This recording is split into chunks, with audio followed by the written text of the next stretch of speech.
प्रदेश के सबसे बड़े एसएमएस हॉस्पिटल से इस वक्त की बड़ी खबर। अस्पताल में नवनियुक्त कार्यवाहक अधीक्षक doctor Mrinal Joshi, trauma centre प्रभारी डॉक्टर बीएल यादव ने संभाली नई जिम्मेदारी।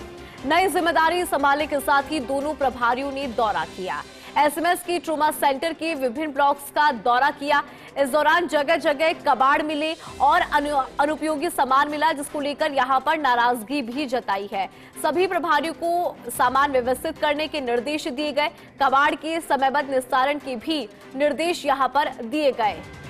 प्रदेश के सबसे बड़े एसएमएस अस्पताल के नए कार्यवाहक अधीक्षक के रूप में डॉक्टर मृणाल जोशी उन्होंने काम संभाला है। साथ में ट्रोमा प्रभारी हैं डॉक्टर बीएल यादव, उन्होंने भी काम संभाला है। दोनों ही लोगों को आज ये जिम्मेदारी जो कल दी गई है, ऐसे वक्त में दी गई है जब अस्पताल कह सकते हैं बहुत ही वेंटिलेटर की स्थिति में, उस स्थिति में इनको मिला है और साथ में एक बहुत बड़ी दुखांतिका के बाद में जिम्मेदारी दी गई है। हालांकि इनके लिए बहुत बड़ी चुनौती भी रहेगी इस अस्पताल को वापस से वेल अपडेट रखना और साथ में जिस उम्मीद के साथ मरीज यहाँ पहुँचते हैं उस उम्मीद पर खरा उतरना। हमारे साथ मौजूद है डॉक्टर मृणाल जोशी, उनसे बात करते हैं। सर, एक महत्वपूर्ण जिम्मेदारी सोटो में आप काम संभाल रहे हैं और वहाँ से काम संभालने के बाद में एक वापस से प्रशासनिक स्तर पर एक मुखिया की जिम्मेदारी मिली है। किस तरह से देखते हैं इस जिम्मेदारी को, टीम वर्क और साथ में मरीजों का सेटिस्फेक्शन, इन दोनों को लेकर के आपकी क्या प्राथमिकता रहेगी? सर देखिए, सबसे पहले तो ये है कि जो अभी दुखांतिका हुई है, तो जो हमारा अभी ट्रॉमा सेंटर है, जो कि सबसे बड़ा और सबसे बिजी है और कोई भी अस्पताल हो उसकी जो इमरजेंसी होती है वो उसका हृदय है।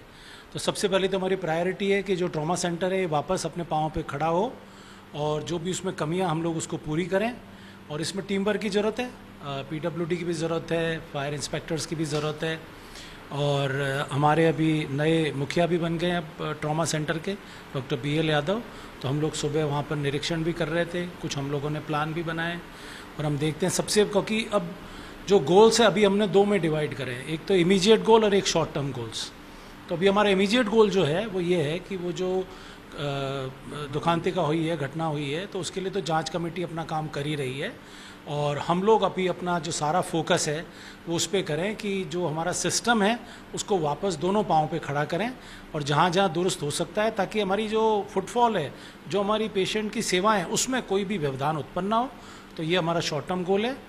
और जो नेक्स्ट इससे तो आगे का जो गोल है वो ये है कि सारी की सारी जो वहाँ पे व्यवस्थाएं हैं, सारा का सारा जो ऑडिट है, और मैं सिर्फ फायर ऑडिट की बात नहीं कर रहा हूँ, हमारा वर्किंग ऑडिट है, हमारे स्टोर का ऑडिट है, वो सब एक सिस्टम डेवलप करें।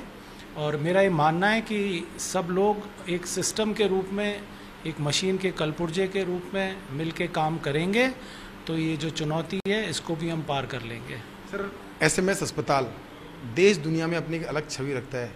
जिस तरह की यह घटना हुई है इसने पूरे चिकित्सकीय समुदाय को भी, एक पूरे सिस्टम पर भी एक सवाल खड़े किए हैं। सर, अब वापस से आपको जिम्मेदारी दी गई है, क्या मानते हैं सर इस तरह की घटनाएं दोबारा नहीं हो? क्योंकि हम आपको बता दें कि लगातार इस तरह की एक साल के भीतर में कम से कम आधा दर्जन से ऐसी छोटी मोटी घटनाएं हुई जिससे कि प्रशासन ने सबक नहीं लिया, जिसके चलते इतनी बड़ी घटना हुई। क्या मानते हैं आगामी दिनों में उसको लेकर कुछ विशेष प्लान? देखिए, ऐसा है कि जो सबसे जो क्वालिटी एश्योरेंस है हम उसके ऊपर ध्यान देने की कोशिश करेंगे और जो इंसिडेंस रिपोर्ट सिस्टम है उसको भी डेवलप करेंगे, क्योंकि कई बार ऐसा होता है कि इंसिडेंस रिपोर्ट कर दिया जाता है परंतु कोई ऐसा सिस्टम बना हुआ नहीं है तो वो पता नहीं चलता है या लोग ध्यान नहीं दे पाते हैं। तो जो इंसिडेंस रिपोर्ट सिस्टम है उसको एक, क्योंकि इस तरह का सिस्टम अभी कहीं पर भी डेवलप नहीं है, इवन प्राइवेट में भी नहीं है, ना गवर्नमेंट में है, परंतु कई विदेशी अस्पतालों में भी ऐसा होता है जिसका मुझे काम करने का अनुभव है। तो हम लोग कोशिश करेंगे कि एक open ended incident system develop हो, जिससे कि कोई भी घटना हो, चाहे छोटी हो चाहे बड़ी हो, वो एक बार नज़र से ज़रूर निकले। सर, एक महत्वपूर्ण बात, ये अस्पताल 24 घंटे सेवा देता है, 24 घंटे काम करता है। अकेले मृणाल जोशी 24 घंटे 365 दिन काम नहीं कर सकते। तो ऐसे में कोई ऐसा सिस्टम मैकेनिज्म, आपकी पूरी टीम 18 से 20 आपके एडिशनल डिप्टी लगे हुए हैं जो 24 घंटे जिनकी जिम्मेदारी तय हो, ताकि किसी भी तरह की कोई आपातकालीन स्थिति हो तत्काल प्रभाव से जाकर के एक प्रशासनिक अधिकारी वहाँ पे सिस्टम को पकड़ सके, मैनेज कर सके, उसका कोई मैकेनिज्म?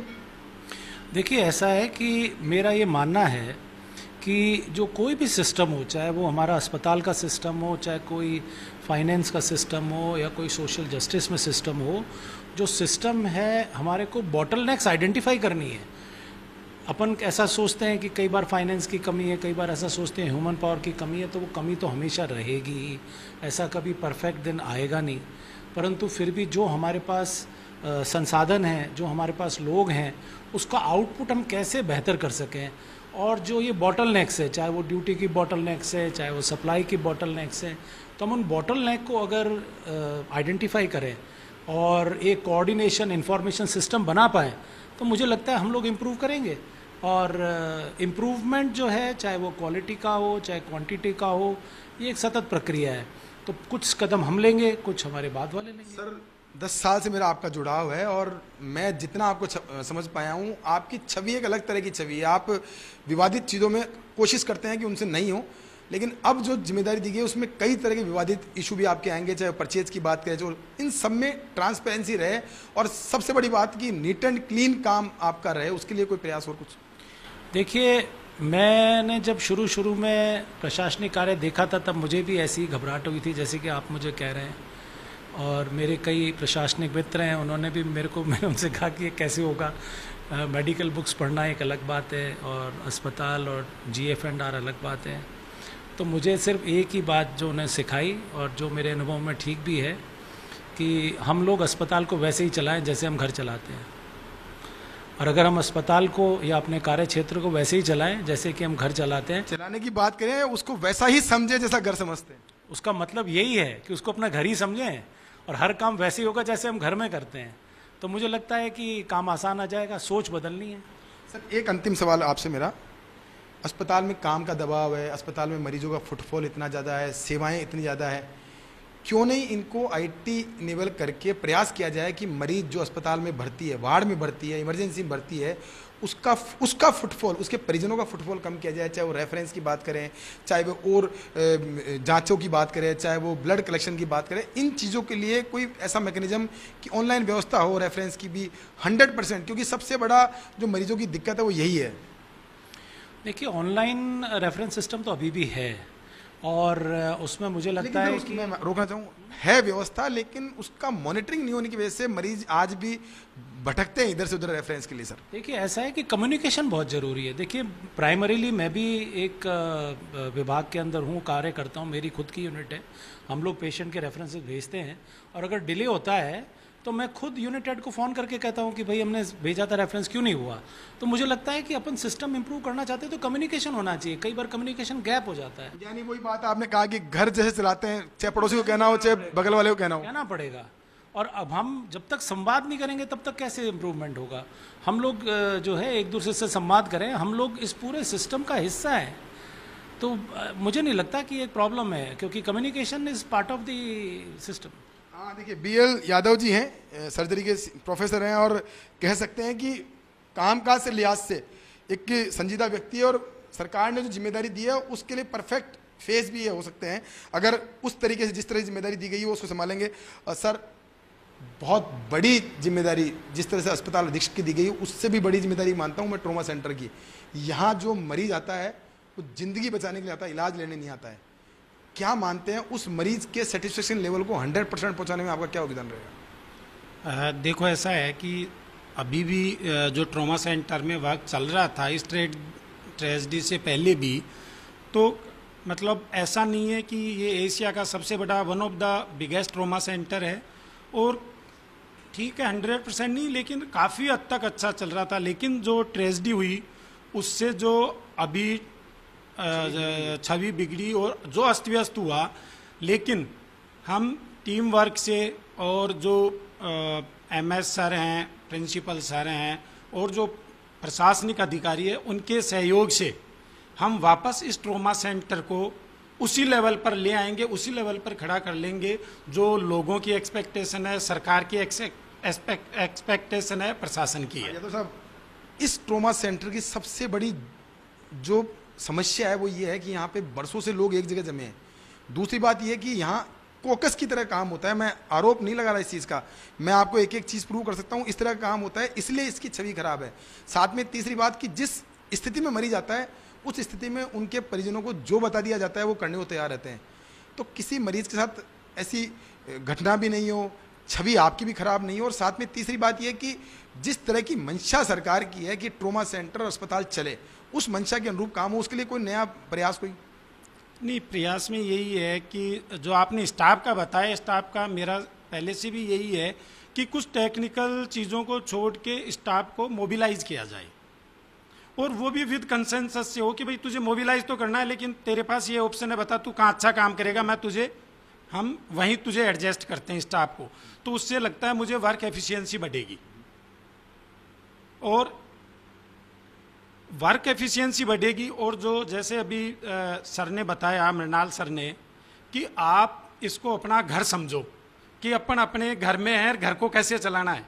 यदि वही चीज़ स्टाफ भी, और स्टाफ को इस चीज़ के लिए मोटिवेट भी करूँगा, क्योंकि मैं पिछले 1 साल से नर्सिंग MOIC भी हूँ, नर्सिंग का भी। तो उसमें मैंने कई बार मीटिंगें लिए, इंचार्जेस की भी लिए, नर्सिंग की भी लिए। मैंने उनको एक ही चीज़ समझाई कि ये अपना घर है,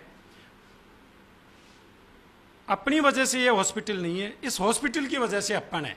जिस दिन ये अपन समझ लेंगे कोई दिक्कत नहीं आएगी, और कोई दिक्कत भी आएगी तो उसको ओवरकम कर लेंगे। अंतिम सवाल सर, जो दिक्कत आई है पिछले 2 दिनों के अंदर ट्रॉमा सेंटर को लेकर के, कब तक ट्रॉमा सेंटर पूरी तरह से वापस रन कर पाएंगे आप लोग? देखो, रन करने में ऐसा है कि एक तो इमरजेंसी प्लान है, तो वो हो सकता है हम कल तक इमरजेंसी प्लान के तहत कुछ OTs को रन करने की कोशिश कर रहे हैं, और मोस्ट प्रोबेबली कर लेंगे। लेकिन कुछ OTs को हम रिनोवेट वगैरह जो भी उनमें कमियां हैं उनको दूर करेंगे। और इसके अलावा आज मैंने और MS सर ने वहाँ का राउंड भी लिया है, और वहाँ जो हमें कमियां दिखी है उनको भी हमने नोट किया है, और साथ साथ हम उनको भी वार्ड में भी और ICU में, इवन जो रूफ है ट्रॉमा सेंटर की, वहाँ भी उन सब कमियों को हम साथ साथ एक शॉर्ट टर्म प्लान के तहत इमरजेंसी के अलावा उनको सबको दूर करेंगे, और जल्दी ही ये ट्रॉमा सेंटर वापस अपने पैरों पे खड़ा हो जाएगा, क्योंकि हम सब एक टीम के रूप में कार्य करेंगे, और जब टीम के रूप में कार्य करते हैं तो सफलता जरूर मिलती है। देखिए, ये थे SMS अस्पताल के नवनियुक्त अधीक्षक और साथ में ट्रॉमा प्रभारी, जिन्होंने बहुत महत्वपूर्ण बात कही, एक बारीक बात कही है, कह सकते हैं इसको दिल से जुड़ी हुई बात, कि अगर हम अस्पताल को अपना घर मानेंगे तो निश्चित तौर पे उस अस्पताल की अव्यवस्थाएं हमारे को समझ में आएगी, और उन अस्पतालों की जो अव्यवस्था है उनका निस्तारण भी हम उसी अनुरूप कर पाएंगे। तो ऐसे में उम्मीद ये है कि जो सोच पहले दिन अस्पताल के अधीक्षक और ट्रॉमा प्रभारी ने बताई है, उस सोच के अनुरूप धरातल पर काम होगा, जिससे कि मरीज जो सिर्फ यहाँ पर उम्मीद लेके आता है कि उसको बेहतर इलाज मिले, सेवा मिले, और उसकी सह सम्मान उसको इलाज मिले, ये तीनों जो चीज़ें हैं उस पर अस्पताल प्रशासन खरा उतरेगा। कैमरा पर्सन यश के साथ Vikas Sharma, first India news, Jaipur.